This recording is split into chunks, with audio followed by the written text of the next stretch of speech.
Kisah Legenda Keris Nogo Sosro dan Sabuk Inten.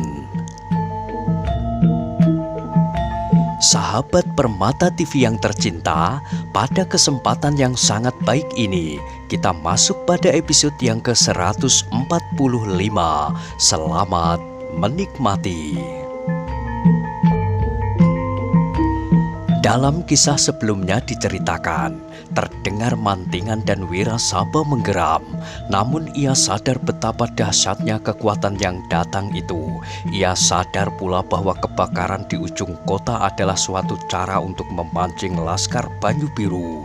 Pasing Singan dan Sura Sarunggi itu tidak memperhatikan apa-apa lagi. Mereka langsung berjalan naik pendopo dengan seenaknya. Ketika Pasing Singan dan Sura Sarunggi berjalan melintasi pendopo, tak seorang pun berusaha mencegahnya. Mereka memandang saja seperti memandang hantu. Mantingan dengan trisula di tangannya hanya gemetar saja di tempatnya, sedang Wirasaba tegak seperti patung dengan kapak di tangan. Meskipun tangan Rara Wilis sudah melekat di hulu pedangnya, ia pun tidak berbuat apa-apa. Kali ini Widuri pun tidak berani bermain-main. Ia telah pernah melihat hantu berjubah dan bertopeng kasar itu bertempur melawan Mahesa Jenar di Gedong Songo. Karena itu ketika kedua orang itu berjalan ke pintu, Widuri menggeser diri. Sesaat Pasing Singan berhenti pula dan memandangi wajah gadis yang jernih itu. Tanpa disengaja ia kemudian menoleh kepada Lowoijo, tetapi kembali ia tidak mempedulikan keadaan sekelilingnya. Dengan Sura Sarunggi, Pasing Singan segera memasuki rumah untuk mencari pusaka-pusaka yang menggemparkan itu. Ketika kedua orang sakti itu telah lenyap di telan pintu, mulailah Lowoijo menggeram. Kemudian terdengar ia berkata, "Jakasoka, jangan terlalu lama bermain-main. Waktu kita tidak terlalu banyak." Jakasoka tersenyum. Dengan mata redup ia melangkah maju dan dengan satu loncatan ia naik ke pendopo. Pada saat yang bersamaan Rara Wilis telah menyambut pedangnya. Ia sadar bahwa ular laut itu pasti akan menyerangnya. Sekali lagi hatinya meremang ketika teringat peristiwa-peristiwa di hutan Tambak Baya. Tetapi sekarang ia harus menghadapi bajak laut itu dengan senjata di tangan. Tidak untuk bunuh diri, tetapi untuk membunuh lawannya itu. Yang terjadi di sebelah lain, Wirasaba dengan garangnya meloncat ke arah wadas gunung. Kapaknya yang besar itu berputar dengan dahsyatnya. Sedang wadas gunung pun menerima serangan Wirasaba dengan penuh gairah.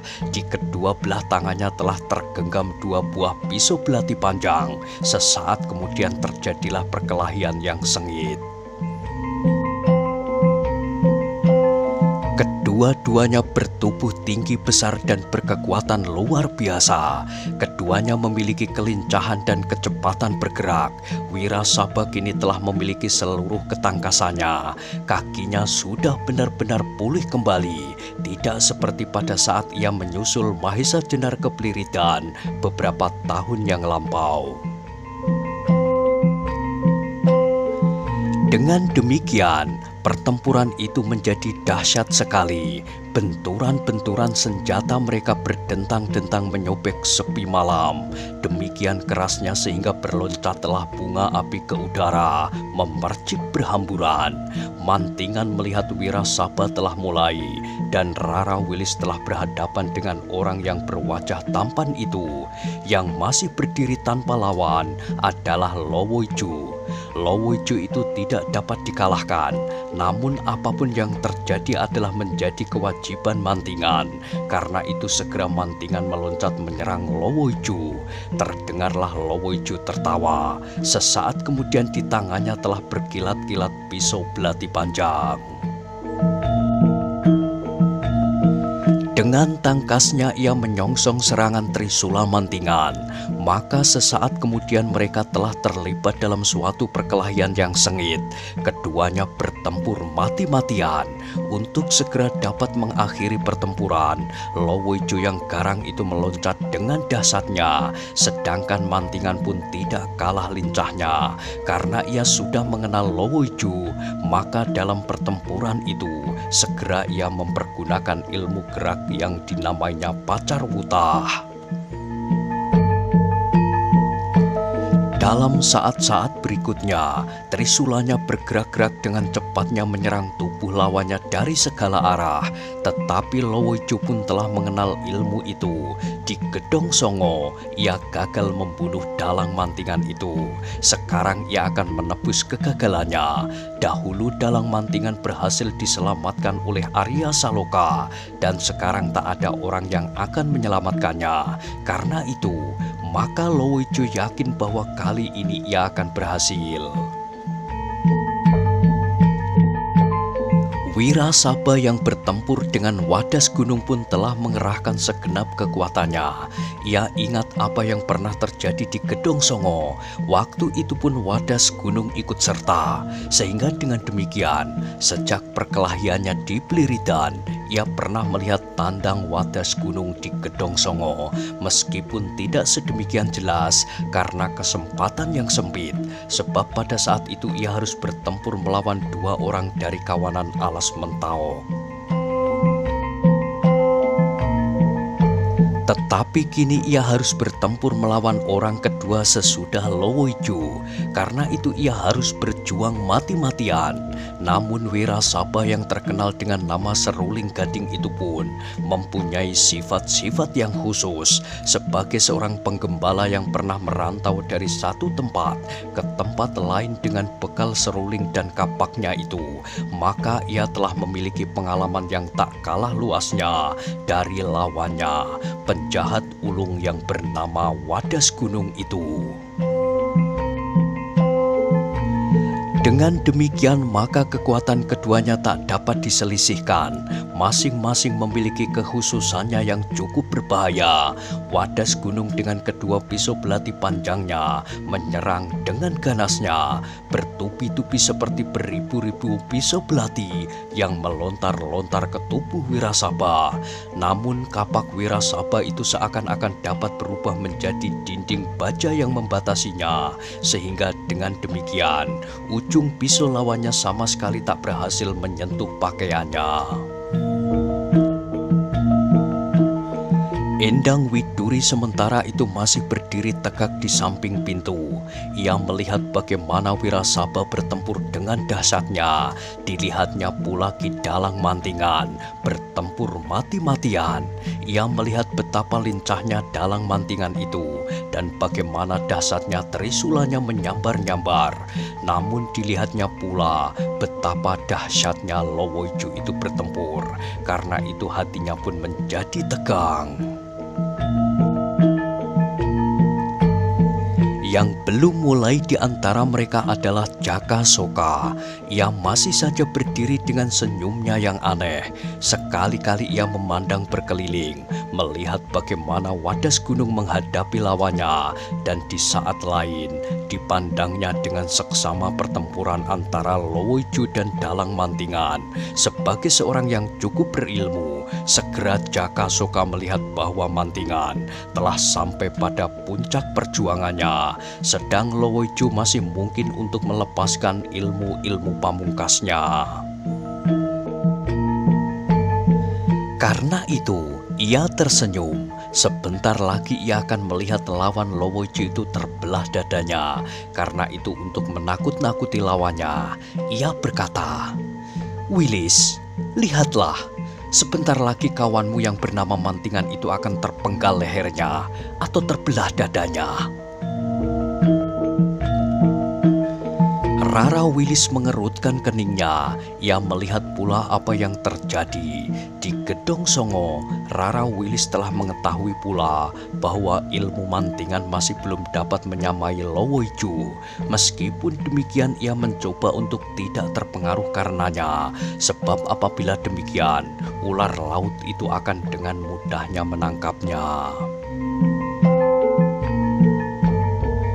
Seandainya ia terbunuh dalam pertempuran itu, ia tidak akan menyesal, sebab dengan demikian ia telah mengorbankan dirinya untuk ikut serta mempertahankan hak atas Banyu Biru dan atas keris Kiai Nogososro dan Sabuk Inten yang tak begitu dimengertinya, sebab Mahesa Jenar tidak begitu banyak menceritakan pusaka-pusaka itu kepadanya. Namun hal yang sedemikian telah diduganya sejak semula, sejak ia menjatuhkan pilihannya atas Mahesa Jenar daripada Sarayuda. Pada saat itu ia sadar bahwa Mahesa Jenar mempunyai masalah yang jauh lebih banyak daripada Demang Gunung Kidul yang kaya raya itu. Kalau Sarayuda seolah-olah telah menyelesaikan perjuangannya untuk merebut keadaannya kini, sehingga dengan demikian Sarayuda tinggal menikmati hasil jerih payahnya, maka Mahesa Jenar masih harus berjuang terus. Tetapi Rara Wilis melihat hakikat dari perjuangan kedua orang itu. Sarayuda berjuang untuk menempatkan dirinya pada tempat yang sebaik-baiknya, meskipun ia sama sekali tidak merugikan orang lain. Tetapi Mahesa Jenar berjuang untuk kepentingan yang lebih luas, yang justru mengorbankan dirinya sendiri, kepentingannya sendiri. Seperti halnya usahanya menemukan keris-keris Nogososro dan Sabuk Inten, sama sekali tidak ada hubungannya dengan kamukten yang akan diharapkan. Mahesa Jenar benar-benar berjuang tanpa pamrih, selain pengabdian diri pada tanah kelahiran, pada kemanusiaan. Sebab apabila keris-keris itu benar-benar jatuh di tangan golongan hitam, akan musnahlah tata kehidupan manusia, akan musnahlah sendi-sendi pergaulan manusia, dan akan lenyap pulalah kesempatan untuk menjalankan ibadah mereka, memanjatkan bakti kepada Tuhan, dan jadilah Demak suatu negara yang bertata pergaulan rimba. Siapakah yang kuat? Merekalah yang berkuasa, tanpa menghiraukan hukum-hukum yang ada. Juga usaha Mahesa Jenar untuk meletakkan kembali Arya Saloka pada tempatnya sama sekali adalah perjuangan tanpa pamrih. Ia sekedar melakukan kewajibannya sebagai manusia yang melihat kebenaran yang terinjak-injak. Dengan demikian, sebagai seorang yang telah menyatakan dirinya bersedia berjuang di samping Mahesa Jenar, Rara Wilis sama sekali tidak gentar melihat ujung senjata. Jiwanya, raganya, bulat-bulat diserahkan dalam pengabdian seperti apa yang dilakukan oleh Mahesa Jenar, orang yang dikaguminya sejak pertemuannya yang pertama. Tetapi ia menjadi ngeri kalau ular laut akan berhasil menangkapnya dan membawanya ke Nusa Kambangan seperti yang diidam-idamkannya sejak lama. Ia menjadi ngeri atas kehadiran tokoh-tokoh Pasingsingan di tempat itu. Jangan-jangan ia akan membantu ular laut itu, membuatnya tidak berdaya. Namun karena itu, ia berkeputusan untuk melawan mati-matian. Kalau ia gagal, lebih baik ia mati di pendopo Banyu Biru itu. Dengan demikian Rara Wilis segera mengangkat pedangnya, mengarah ke dada Jakasoka sambil berkata, "Jakasoka, jangan menakut-nakuti aku. Aku sekarang bukan lagi gadis yang ketakutan melihat senyum yang aneh serta matamu yang redup. Nah, marilah kita bermain-main dengan pedang, kau atau aku yang mati karenanya." Jakasoka menggigit bibirnya, tetapi Rara Wilis itu berkata sungguh-sungguh, "Cabutlah pedangmu," desis Rara Wilis, "supaya aku tidak membunuh orang yang tidak bersenjata." Pedang Rara Wilis terjulur beberapa jengkal ke arah leher Jakasoka, sehingga Jakasoka terpaksa bergeser mundur. "Wilis," katanya, "aku tidak akan melukai kulitmu. Apakah yang kau tunggu di sini? Mahesa Jenar tidak akan kembali kepadamu, karena ia telah terbunuh di Pamingit." Dada Rara Wilis berdesir, tetapi kemudian ia menjadi tenang kembali. Katanya, "Siapakah yang telah membunuhnya?" "Paman Pasingsingan," jawab Jakasoka. Rara Wilis tertawa, tetapi Endang Widuri tertawa lebih keras. Katanya, "Pasingsingan tak akan mampu melawan Paman Mahesa Jenar. Kau salah hitung, Jakasoka. Lain kali kau perlu mempelajari keadaan sebelum kau mencoba berbohong." Mata Jakasoka menjadi semakin redup, tetapi ia sudah tidak tersenyum lagi. Sekali lagi ia melihat Wadas Gunung yang menggeram keras sekali untuk melepaskan marahnya, karena Wirasaba dapat melawannya dengan baik. Saat yang lain, Jakasoka memandang ke arah Lowoiju yang nampak makin baik keadaannya. Meskipun demikian, Ki Dalang Mantingan berjuang dengan gigihnya. Kemudian Jakasoka sendiri meloncat selangkah ke belakang dan dalam sekejap tongkatnya telah terurai. Di tangan kanan digenggamnya sebuah pedang yang lentur, sedang di tangan kirinya adalah warangkanya berupa sebuah tongkat yang berwarna hitam. Rara Wilis tidak menunggu lebih lama lagi. Ia meloncat ke depan dengan tangan terjulur lurus. Pedangnya mengarah ke dada lawannya. Jakasoka terkejut melihat gerak yang sedemikian cepatnya. Untunglah bahwa ular laut itu memiliki pengalaman yang luas. Setapak ia menggeser diri sambil berputar. Dengan kerasnya ia memukul pedang Rara Wilis yang menjulur beberapa jari dari dadanya. Namun Rara Wilis lincah pula. Ia berhasil membebaskan senjatanya untuk kemudian diputarnya cepat dan serangannya telah datang pula. Demikianlah maka segera mereka terlibat dalam pertempuran yang cepat. Rara Wilis ternyata cukup mampu mengimbangi kedahsyatan ular laut yang bertempur membingungkan itu. Jakasoka mencoba untuk mengaburkan perlawanan Rara Wilis dengan menyerangnya berputar-putar dari segala arah. Namun Rara Wilis menyadarinya, sehingga sekali-kali ia melontarkan diri memotong langkah lawannya dengan pedang yang terayun cepat sekali. Dalam keadaan yang demikian terpaksa Jakasoka mengumpat dalam hati. Ia telah jauh lebih dahulu mendalami ilmu-ilmu perkelahian daripada gadis itu. Namun ternyata gadis itu dapat menyusulnya. Ia menyesal bahwa selama ini ia lebih senang merantau mencari mangsanya daripada menekuni ilmunya. Sendang Parapat berdiri seperti patung melihat lingkaran-lingkaran perkelahian. Ia melihat betapa Dalang Mantingan berjuang mati-matian untuk melawan Lowoiju. Wirasaba dengan garangnya mengayunkan kapak raksasanya, sedang Rara Wilis dengan lincahnya bergulat di antara hidup dan mati. Dengan demikian, ia merasa bahwa tenaganya tak akan berguna sama sekali seandainya ia mencoba untuk membantu salah seorang di antaranya. Malahan mungkin ia akan mengganggu kelincahan mereka. Para penjaga halaman itu juga menjadi pening. Mereka tidak bersiap untuk bertempur menghadapi tokoh-tokoh itu. Apalagi lingkaran-lingkaran pertempuran itu seolah-olah telah menjadi sedemikian sulitnya untuk dipisah-pisahkan lagi di antara lawan dan kawan. Yang tampak di mata mereka adalah bayangan yang melontar berputar-putar dengan cepatnya. Karena itu, perhatian mereka segera tertuju kepada kawan-kawan mereka yang luka, 4 orang. Hanya Endang Widurilah yang dapat mengerti betapa suasana maut telah melingkar-lingkar di halaman itu. Kali ini gadis yang nakal itu benar-benar menjadi tegang. Ia tidak dapat lagi bergurau dalam keadaan yang demikian, sehingga senyumnya sama sekali telah lenyap dari bibirnya. Matanya yang bening itu pun menjadi tajam, setajam gerigi yang melingkari cakranya.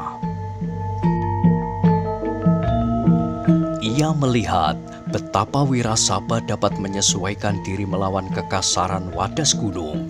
Bahkan penggembala itu pun dapat bertempur dengan kasar pula. Kapaknya mendesing-desing mengerikan. Sekali terayun ke dada wadas gunung, namun kemudian tangkainya mengarah ke tengkuk lawannya. Namun dua pisau belati panjang di tangan wadas gunung itu pun bergerak dengan cepatnya pula, mematuk-matuk ke segenap tubuh Wirasaba, sehingga kemudian yang tampak hanyalah seleret-leret sinar-sinar yang sangat silau.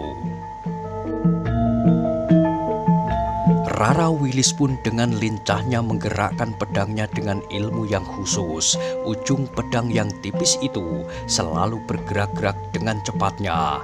Kalau Jakasoka dapat bertempur seperti ular yang membelit, melingkar untuk kemudian meloncat, mematuk dengan ujung pedangnya, maka Rara Wilis berhasil melawannya seperti seekor sikatan yang dengan lincahnya menari-nari dengan sayap-sayapnya yang cepat cekatan.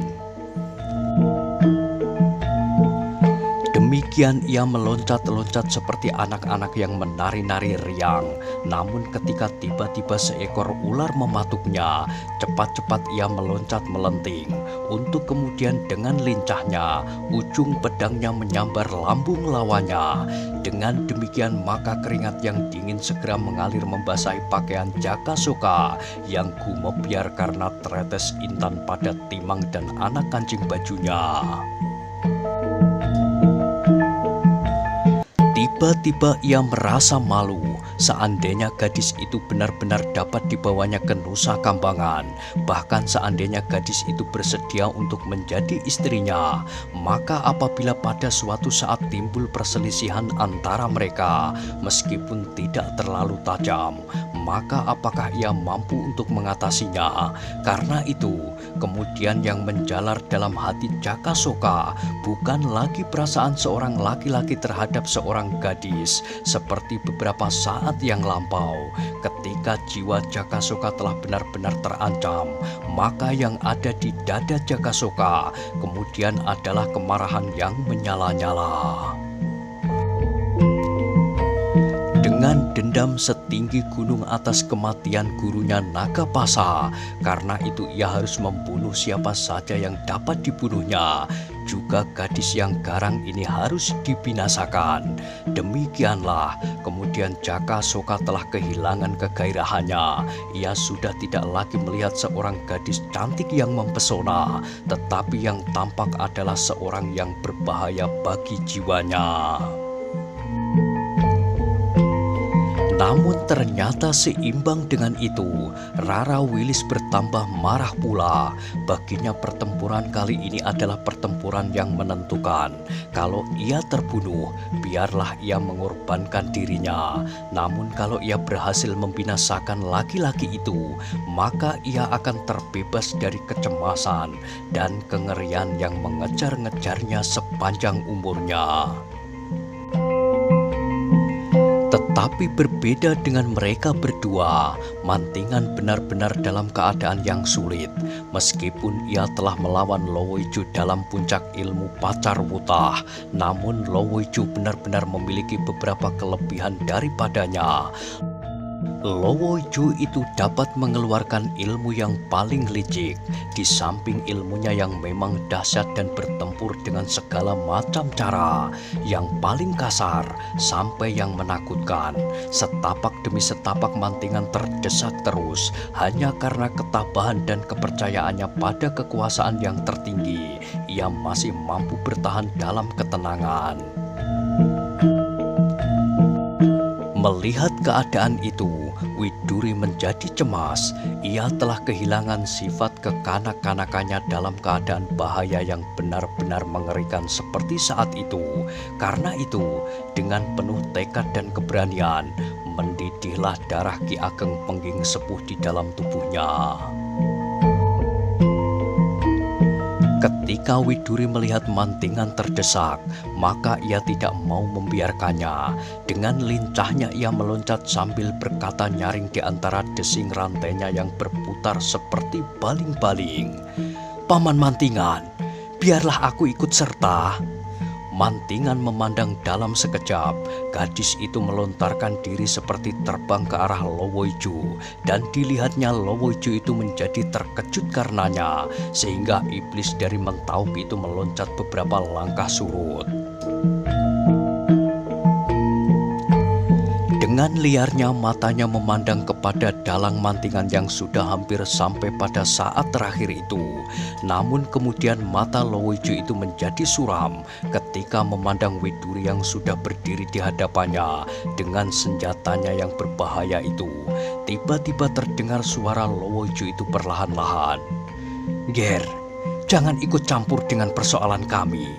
Biarlah kami orang tua-tua menyelesaikan masalah kami dengan cara yang kami senangi."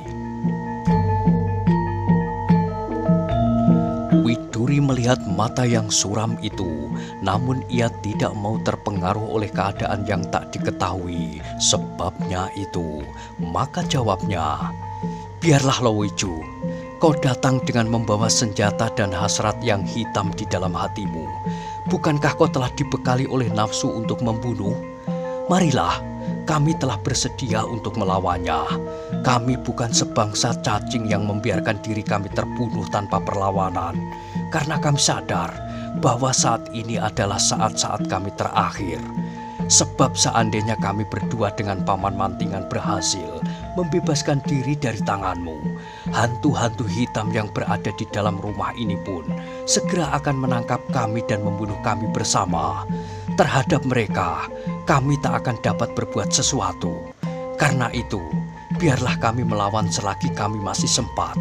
Nah, lihatlah dada kami yang tengadah di hadapan ujung-ujung belatimu itu." Lowoiju menarik nafas panjang, tetapi matanya yang suram itu menjadi menyala. Katanya, "Aku sudah berusaha untuk mencegahmu, gadis yang nakal. Agaknya kau benar-benar keras kepala." Widuri tak peduli lagi. Ia melangkah semakin dekat sambil menjawab, "Kenapa kau mencegah aku? Bukankah kau datang untuk melepaskan nafsumu, membunuh dan kemudian kau sangka akan kau temukan keris-keris itu di sini?" Lowoiju bukanlah seorang yang berdada longgar. Karena itu ia menjadi semakin marah. Namun sekali lagi ia mencoba memperingatkan, "Kalau kau mau menyingkir, aku akan membebaskan kau. Guruku pun tak akan mengusikmu.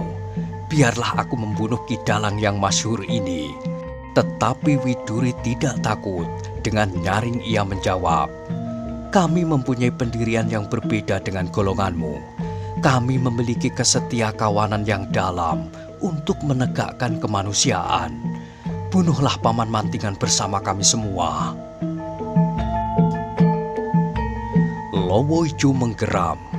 "Sekehendakmulah," desisnya. Lalu ia mulai bergerak. Dengan tangkasnya ia meloncat menyerang Mantingan. Untunglah Mantingan selalu berhati-hati sehingga ia masih sempat untuk menghindarkan dirinya. Ketika Lowoiju telah mulai kembali dengan serangannya yang dahsyat, Widuri pun mulai. Senjatanya berputar cepat seperti baling-baling dengan putaran-putaran yang berbahaya. Sekali cakranya mengarah ke leher. Mendapat lawan baru yang lincah di samping lawan lamanya, Lowoiju merasakan bahwa keadaan pertempuran itu menjadi jauh berubah. Kembali ia mengagumi gadis itu, betapa berbahayanya permainan rantai yang berputar-putar di samping ujung trisula mantingan yang mematuk-matuk dalam ilmu gerak, pacar wutah. Dengan kerasnya Lowoiju menggeram. Sambil memusatkan segenap tenaganya ia mencoba untuk mengatasi desakan lawan. Betapa ganasnya kelelawar yang buas itu bertempur. Kedua pisau belatinya seakan-akan merupakan kuku yang panjang di ujung sayap-sayapnya yang mengembang dan bergerak-gerak dengan cepatnya. Namun untuk menghadapi dua orang sekaligus terasa betapa beratnya. Mantingan dan Widuri, meskipun keduanya memiliki bekal yang berbeda, namun mereka berusaha untuk menyesuaikan dirinya. Ternyata gadis itu tidak kalah tangkasnya dengan Mantingan. Dengan gerak-gerak yang tangguh, Endang Widuri berjuang dengan berani. Darah Ki Ageng Pengging Sepuh yang mengalir di dalam tubuhnya telah membekalinya dengan api yang menyala-nyala di dalam dada gadis itu. Api yang mengobarkan semangat berjuang dan keteguhan hati. Diam-diam Lowoijo berteka-teki di dalam hatinya. Ia pernah bertempur melawan Mahesa Jenar, kemudian melawan muridnya yang bernama Arya Saloka. Sekarang berhadapan dengan gadis yang bernama Endang Widuri. Namun gadis ini memiliki tatanan berkelahi sama hebatnya dengan Arya dan Mahesa. Apakah Widuri ini juga muridnya Mahesa Jenar? Namun Lowoijo tidak sempat menemukan jawabannya, sebab lawannya semakin lama semakin mendesaknya ke dalam bahaya. Nah, bagaimanakah kisah selanjutnya? Silahkan ikuti terus kisah legenda Keris Nogososro dan Sabuk Inten pada episode berikutnya.